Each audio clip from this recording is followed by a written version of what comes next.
Radio María. Un día más, con la gracia del Señor, proseguimos el comentario del Catecismo de nuestra Madre la Iglesia. Lo hacemos en los últimos 3 puntos de la explicación del sacramento de la confirmación. Son los puntos 1312 al 1314, que tienen como título El ministro de la confirmación, es decir, ¿quién celebra la confirmación? Dice así en el primer punto: el ministro originario de la confirmación es el obispo.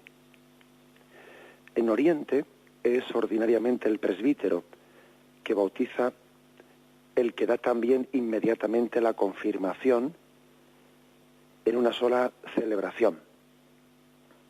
Sin embargo, lo hace con el santo crisma consagrado por el patriarca o el obispo, lo cual expresa la unidad apostólica de la Iglesia, cuyos vínculos son reforzados por el sacramento de la confirmación. En la Iglesia latina se aplica la misma doctrina en los bautismos de adultos y cuando es admitido a la plena comunión con la Iglesia un bautizado de otra comunidad cristiana que no ha recibido válidamente el sacramento de la confirmación. Bien, hasta ahí es el punto. Afirmaciones básicas de este punto. Primero, el hecho de que el ministro originario de la confirmación es el obispo. ¿Qué quiere decir originario? Que al principio, en la primitiva comunidad cristiana, tanto en Oriente como en Occidente, es decir, en los primeros años, en el primer siglo, pues del cristianismo, siempre era el obispo el que confirmaba, tanto en Oriente como en Occidente, siempre era el obispo. Hubo una razón histórica en la que se hizo que se diesen prácticas distintas. La razón histórica es que cuando la Iglesia era pequeña, el mismo obispo era el que bautizaba. El obispo podía estar, digamos que no había imposibilidad física o material de que él estuviese presente celebrando todos los bautismos. Entonces, en el mismo bautismo, al finalizar el bautismo, que entonces era mayoritariamente pues de personas adultas, porque lógicamente todavía el Imperio Romano no era cristiano, y aunque se bautizasen los hijos de los que habían sido bautizados, mayoritariamente se trataba de bautismo de adultos, ¿no? Entonces, el mismo obispo, que era el que bautizaba, él mismo al finalizar la ceremonia, no al finalizar, sino en la segunda parte de la ceremonia, confirmaba. Cuando el bautizado salía de la piscina bautismal, el obispo le imponía las manos y le ungía con el crisma. O sea, era como 2 sacramentos en una sola celebración, en una sola liturgia. Bueno, entonces, ¿qué ocurrió? Pues que históricamente hay una razón, que es que el obispo no puede llegar, no puede estar materialmente presente en todos los bautizos, y entonces comienzan a bautizar los presbíteros. Claro, el presbítero, entonces, ¿qué pasa, no? Si el presbítero bautiza, ¿confirma o él también o no confirma? Y aquí está la doble praxis en la Iglesia. En el rito latino, esto se resolvió de forma que el presbítero, el sacerdote, bautiza, pero dejaba pendiente la confirmación para cuando el obispo fuese por allí.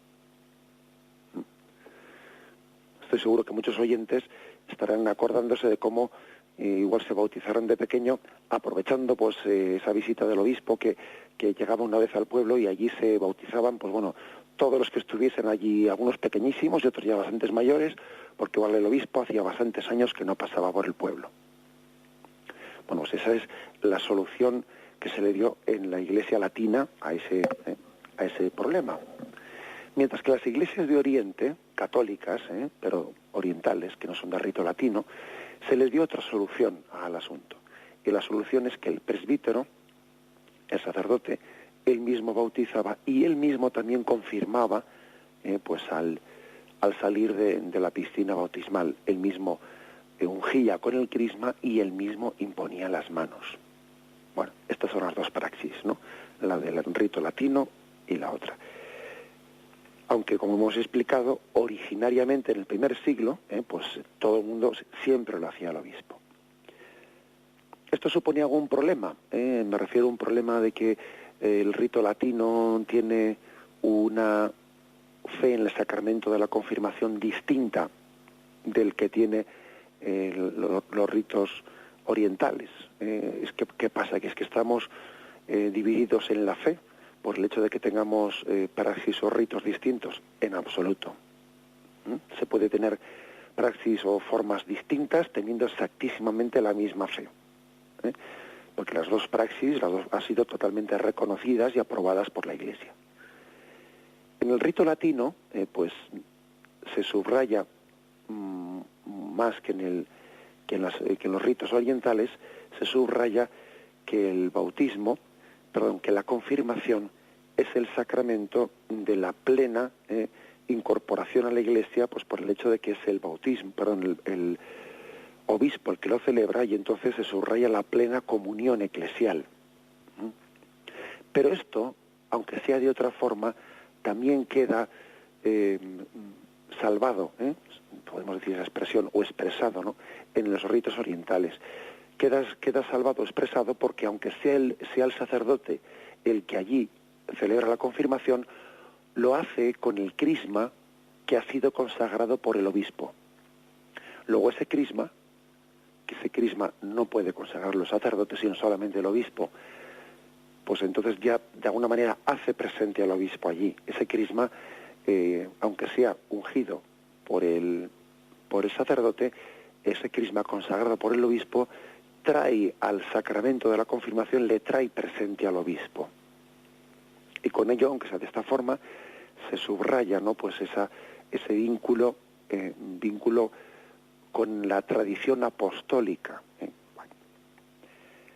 Aquí hay una afirmación al final de este punto que igual a los oyentes les ha podido causar, si se han fijado en ello, alguna duda. Me refiero que dice: en la Iglesia latina se aplica la misma disciplina en los bautismos de adultos, y cuando es admitido a la plena comunión con la Iglesia, un bautizado de otra comunidad cristiana que no ha recibido válidamente el sacramento de la confirmación. A ver, que intentamos explicar esto. Imaginaros una persona protestante, un protestante de una comunidad más o menos fundada por Lutero, o que es descendiente de algunas de la Reforma luterana, que se hace católico. Se hace católico y entonces la pregunta es, bueno, para hacerse católico tiene que volver a bautizarse. La respuesta ya la hemos dado aquí. Cuando hablamos del sacramento del bautismo, la respuesta es no. No tiene que volver a bautizarse, pues porque la Iglesia Católica reconoce la validez del sacramento del bautismo de una Iglesia protestante. Lo reconoce porque incluso nosotros le damos validez al bautismo que ha sido celebrado, pues incluso por un seglar, por un laico. Un laico, o sea, si hay un caso de necesidad en el que no hay un sacerdote a mano, un seglar o un laico, un bautizado, puede bautizar. Más todavía, si fuese necesario y no hay otra posibilidad de que sea un cristiano, un bautizado, puede también bautizar, puede ser ministro del bautismo, una persona no bautizada, y puede bautizar a otra. Imaginaros un caso extremo en el que una madre no está bautizada, ¿no?, pero ella tenía deseo de que su niño que iba a nacer pues fuese bautizado, y ella, bueno, pues llega el momento, hay un peligro de muerte, su hijo está sin bautizar, y ella celebra el sacramento del bautismo aunque ella no esté bautizada, y bautiza a su hijo en el nombre del Padre, del Hijo y del Espíritu Santo. ¿Eso puede ser? Sí, eso puede ser. Porque la Iglesia da el máximo de facilidad, ¿no?, de poder administrar el sacramento del bautismo, puesto que es el sacramento básico, ¿no? Y Dios es misericordioso y pone el máximo de facilidades, ¿no?, para que podamos acceder a esa puerta de salvación que es el sacramento del bautismo, a esa forma de incorporarnos a Jesucristo.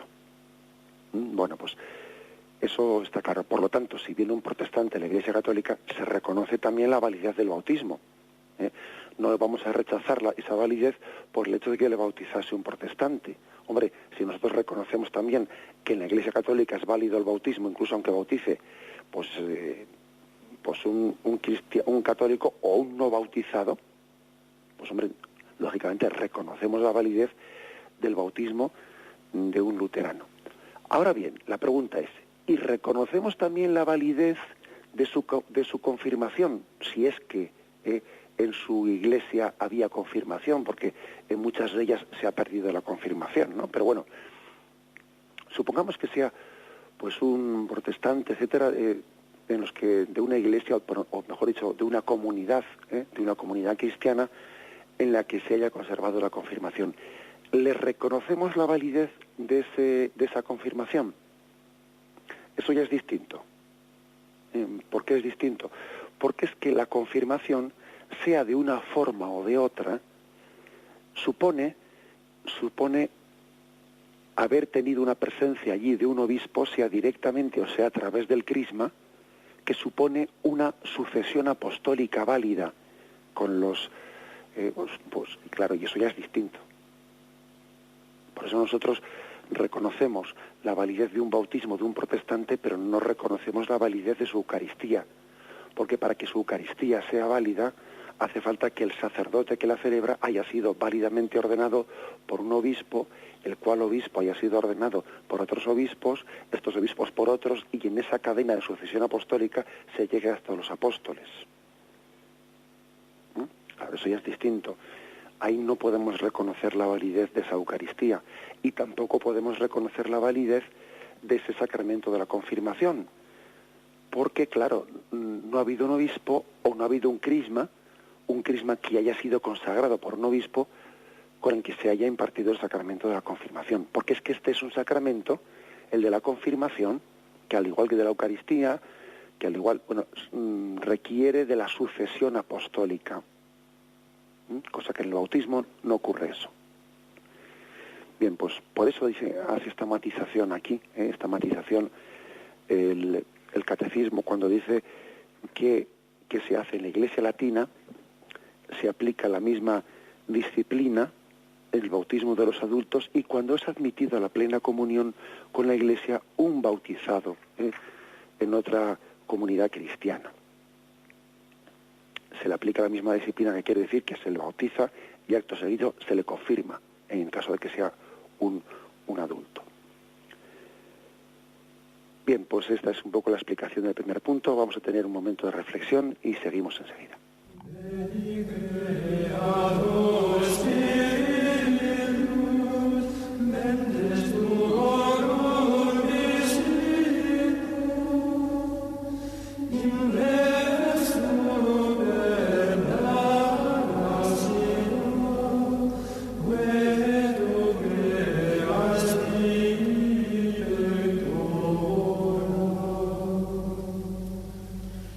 With my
313. Dice así: en el rito latino, o sea, en el nuestro, el ministro ordinario de la confirmación es el obispo. Aunque el obispo puede, por razones graves, conceder a presbíteros la facultad de administrar el sacramento de la confirmación, es conveniente, por el sentido mismo del sacramento, que lo confiera él mismo, sin olvidar que por esta razón la celebración de la confirmación fue temporalmente separada del bautismo. Los obispos son los sucesores de los apóstoles y han recibido la plenitud del sacramento del orden. Por esta razón, la administración de este sacramento por ellos mismos pone de relieve que la confirmación tiene como efecto unir a los que la reciben más estrechamente a la Iglesia, a sus orígenes apostólicos y a su misión de dar testimonio de Cristo. Bueno, aquí dice una cosa que la verdad es que a los obispos nos pone un poquito el dedo en la llaga, ¿eh?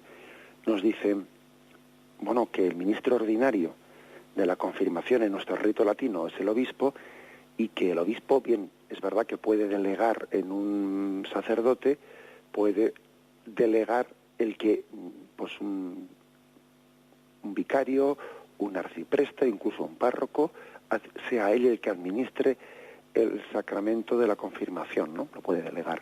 Pero sin embargo, fijaros que digo que pone el dedo en la llaga porque dice que no hay que abusar de ello, que no hay que hacerlo sino por razones graves.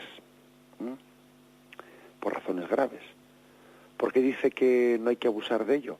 Dice, hombre, si históricamente el bautismo y la confirmación se separaron por esperar a que llegase el obispo para celebrar la confirmación, pues ahora sería un poco un abuso que le diésemos ninguna importancia, que sea el obispo el que celebre la confirmación y entonces pues se delegue siempre por cualquier motivo, sin una causa grave, en un presbítero, porque entonces, hombre, pues si eso es así, pues para eso podríamos haber hecho pues lo que han hecho en la Iglesia oriental, que es que el bautismo y la confirmación se celebran los dos juntos. Para eso, claro, ese es un poco lo que el motivo de que dice, ojo, que sea por un motivo grave, o sea, que sea por un motivo grave cuando el obispo delega en un sacerdote, ¿no? Claro, la pregunta seguro estarán pensando los oyentes, ¿y cuál es ese motivo grave? Pues hombre, eso no lo especifica, ¿no? El catecismo no está especificado. Pero bueno, fijaros que uno de los motivos por los que en las diócesis grandes se nombran obispos auxiliares es cuando son diócesis tan grandes que ya previsiblemente es imposible pues que el obispo pueda él hacerse presente para atender a todos los fieles en situaciones como la del sacramento de la confirmación. Entonces se nombran obispos auxiliares. Es más, incluso muchas diócesis son un poco partidas, o sea, son fraccionadas en diócesis más pequeñas, pues por esto mismo. Fijaros cómo sea la misma diócesis de Madrid, pues que antes era una diócesis única, se partió en 3 diócesis, pues para que así sea más fácil que sean los obispos los que tengan un trato directo con sus fieles a todos los niveles, ¿no? Pero también en este nivel, ¿no? Pues del sacramento de la confirmación. O sea que si resulta que la Iglesia nombra obispos auxiliares y etcétera, etcétera, pues aquí se dice, hombre, que sea un motivo grave el que justifique que no sea el obispo el ministro de la celebración, sino que se delegue en un sacerdote. Ahora bien, esto no quiere decir pues que si se ha delegado en un sacerdote, pues esa confirmación valga menos, No quiere decir eso, porque él ha recibido la delegación del sacramento del obispo, y como ha recibido la delegación del obispo es plenamente válido. Es plenamente válido, puesto que esa delegación pues ha sido recibida con todas las bendiciones, incluso aunque se haya abusado, aunque ese obispo haya abusado de que podía haberlo hecho él, pero se lo ha delegado un sacerdote. Bueno, bien, eso es un problema de conciencia del obispo, pero el fiel que recibe la confirmación lo ha recibido plenamente, con plena validez. Digo esto para que tampoco nos armemos más líos de los debidos en nuestra cabecita, ¿no? Bueno, y una vez más remarca el porqué de esto, el porqué de esto en este punto 1313.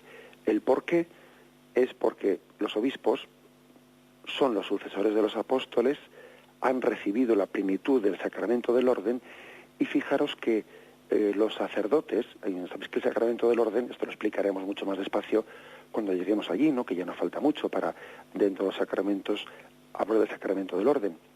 Pero es que el sacramento del orden tiene 3 niveles. El primer nivel es el del obispo, el segundo el del presbítero y el tercero el del diácono. Es un sacramento en 3 niveles.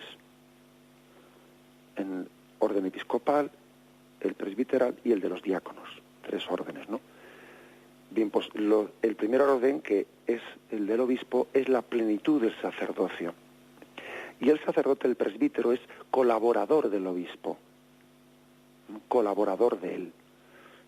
Bien, por eso, si el obispo, por lo que sea, ¿no?, ha delegado la celebración del sacramento de la confirmación en un sacerdote, bueno, pues la cosa está clarísima, porque el sacerdote tiene como su razón de ser, el presbítero, ser colaborador del orden episcopal. Pero es verdad que el sacramento de la confirmación, como ya lo hemos explicado en días anteriores, subraya en gran parte, no subraya nuestra plena incorporación a la Iglesia. La Iglesia nos cobija, incluso en esa imposición de las manos, ¿no? La Iglesia nos cobija, la Iglesia nos protege, la Iglesia nos tutela.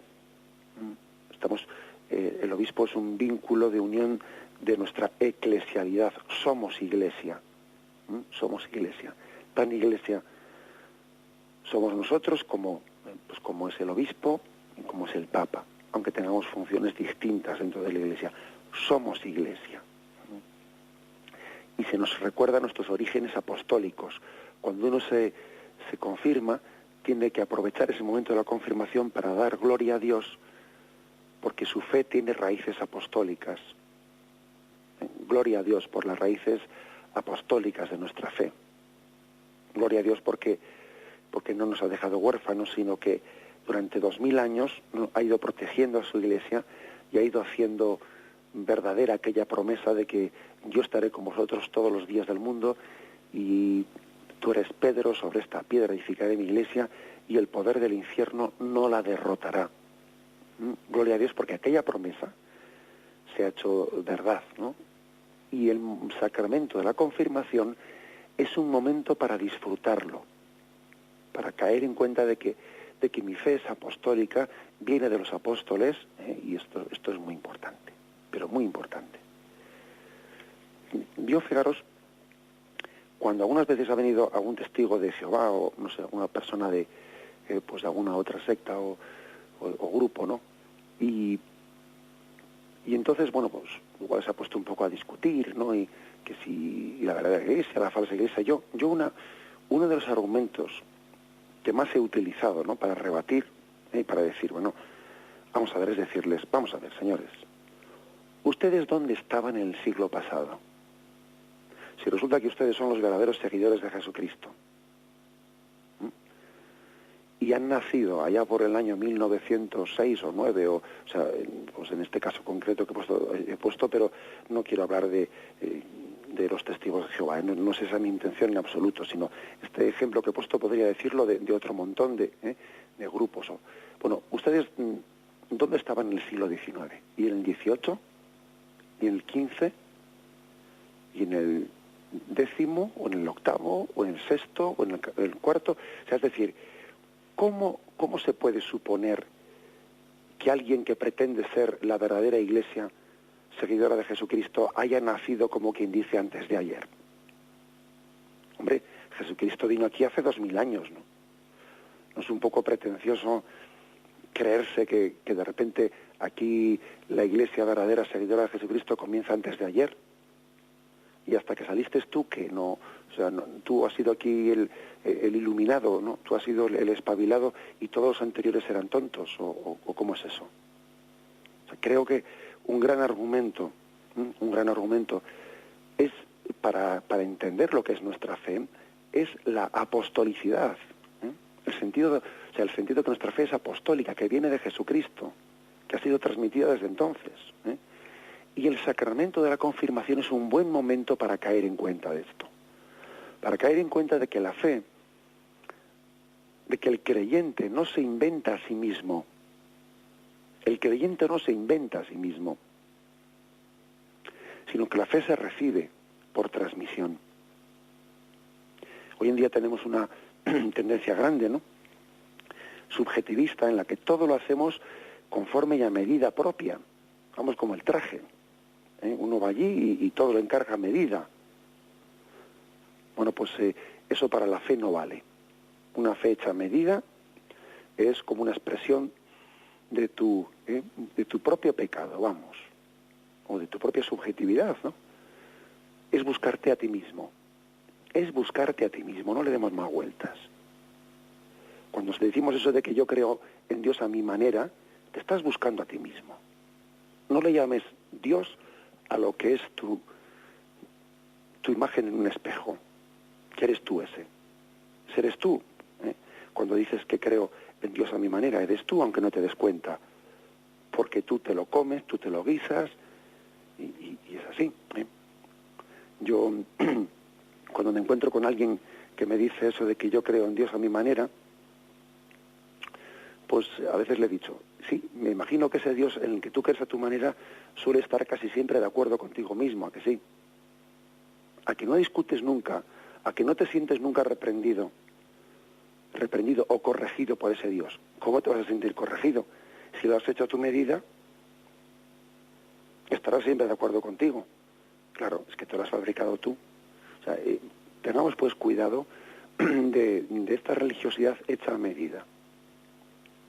El sacramento de la confirmación debe de ser utilizado para subrayar el sentido de la apostolicidad de nuestra fe. La fe no nos la inventamos, no es una autoinvención, sino que es una recepción. Se recibe lo que ha sido transmitido desde Jesucristo, no se autoinventa. Bien, hacemos un momento de reflexión. Bien, fijaros que decía, por esta razón, la administración de este sacramento por ellos mismos pone de relieve que la confirmación tiene como efecto unir a los que la reciben más estrechamente a la Iglesia, a sus orígenes apostólicos y a su misión de dar testimonio de Cristo. El sacramento de la confirmación nos une a los orígenes apostólicos. Eso es como hemos dicho, remarco como conclusión, ¿no?, de eso que hemos dicho hasta ahora. El último punto, 1314.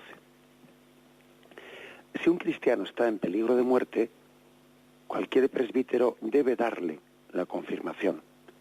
En efecto, la Iglesia quiere que ninguno de sus hijos, incluso en la más tierna edad, salga de este mundo sin haber perfeccionado por el Espíritu Santo con el don de la plenitud de Cristo.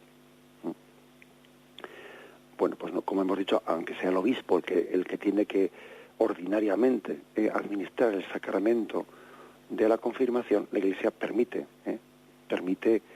el que sea sencillamente pues administrado el sacramento de la confirmación a través de un presbítero, de un presbítero, y bueno, de alguna manera está ahí presente, aunque no esté el obispo, está ahí presente, pues en ese caso, a través del crisma, o incluso a través del mismo sacerdote, en un caso de urgencia, en el que no existiese crisma, está el sacerdote, que el sacerdote ha sido ordenado por un obispo, con lo cual sigue ahí presente de alguna manera la figura del obispo y la sucesión apostólica. Aun en el caso ese extremo de peligro de muerte, en que hay que hacerlo de cualquier manera y bendiciendo un aceite que no ha sido consagrado por el obispo en la catedral, bien, pero está el sacerdote, que ese sacerdote sí ha sido ordenado por el obispo. Con lo cual ahí sigue estando presente la sucesión apostólica. ¿Por qué la Iglesia da este tipo de facilidades en caso de peligro de muerte? En caso de peligro de muerte, eso lo dice muchas veces, ¿no? ¿Por qué? Pues porque hay una norma básica, una máxima en la Iglesia, que es que por encima de todo está la salud de las almas. Eso lo dice el Código de Derecho Canónico, que después de todos los puntos, ¿no?, que son muchos, ¿no?, es un libro bastante voluminoso, el del Código de Derecho Canónico, que recoge las leyes de la Iglesia, de cómo administrar los sacramentos, de cuáles son las normas disciplinarias dentro de la Iglesia, etcétera, etcétera. Entonces, al final, el último punto dice, todas estas normas están al servicio, pues lógicamente, del reino de Dios, y lo cual quiere decir que aquí, como el bien del hombre es lo que busca la Iglesia, por encima de todos, la Iglesia lo que quiere es el salus animarum, es decir, la salud de las almas. Luego, estas leyes no obligan, estas leyes que hemos dicho, no obligan en un caso concreto en el que la salud de las almas, pues lógicamente requiera un caso excepcional. ¿Qué es este caso? Bueno, pues nosotros estamos por encima de todo, está por encima de todo el bien de esa persona. La Iglesia, con esta forma de proceder, poniendo esas excepciones, ¿no? Esas excepciones, está recordando lo que dijo Jesús, que no es el hombre para el sábado, sino el sábado para el hombre. No es el hombre para las leyes de la Iglesia, ¿no? Sino que son las leyes de la Iglesia para el hombre. Eso creo que es importante que nos demos cuenta. Las leyes están hechas, las normas de la Iglesia están hechas para el bien del hombre y no en sentido inverso. Por eso siempre se dice eso, en caso de peligro de muerte, pues puede suplirse esto de esta forma. En caso de peligro de muerte, pues la Iglesia no considera necesario esto o otro lo de más allá. Bien, esa excepción implica que la Iglesia es madre. La Iglesia es madre.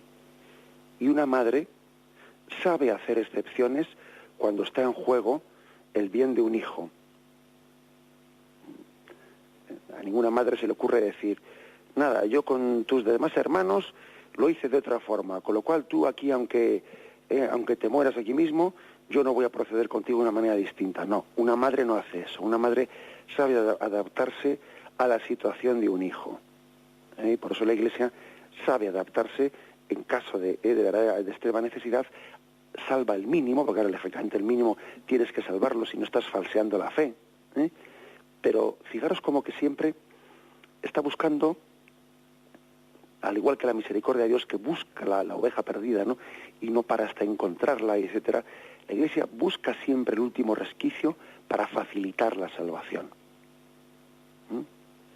Es un espíritu de Iglesia, el espíritu de decir, intentemos por todos los medios poder llegar a los demás. No complicar las cosas, que por desgracia ya se complican ellas solas, ¿no?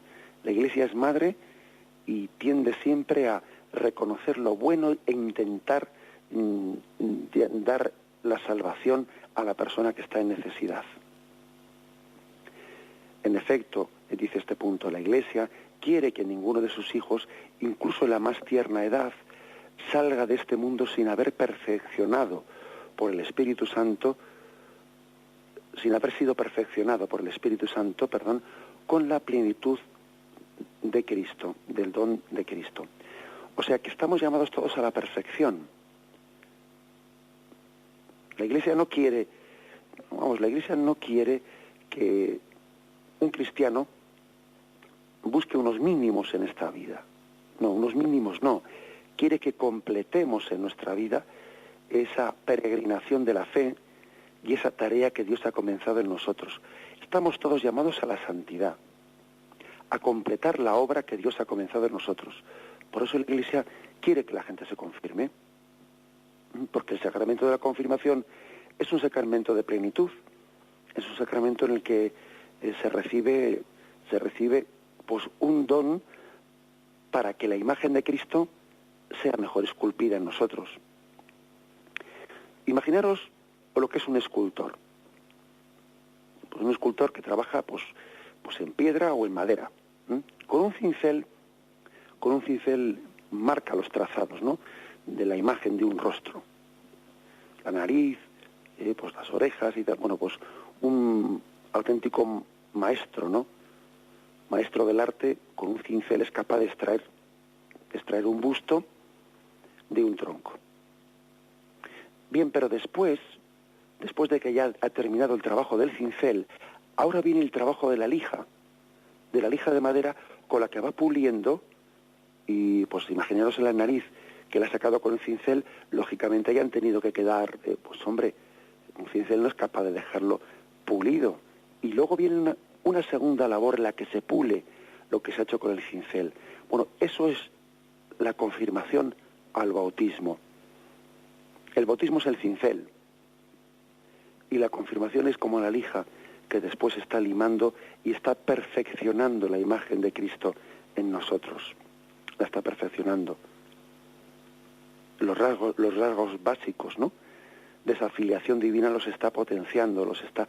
Bueno, pues por eso la Iglesia quiere que sus hijos reciban la confirmación, aunque no sea un sacramento que tenga el mismo grado de necesidad que el bautismo para la salvación o la Eucaristía. Es verdad.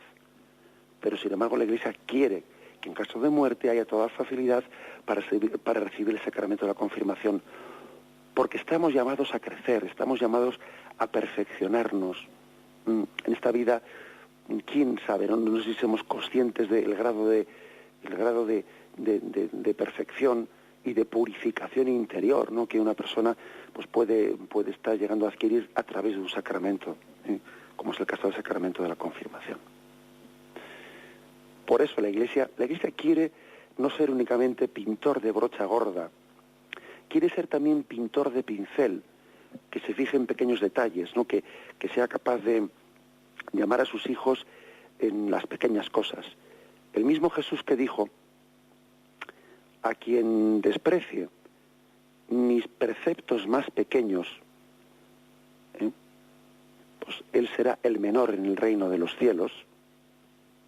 Ojo, que Jesús también habló ahí de la fidelidad a las pequeñas cosas.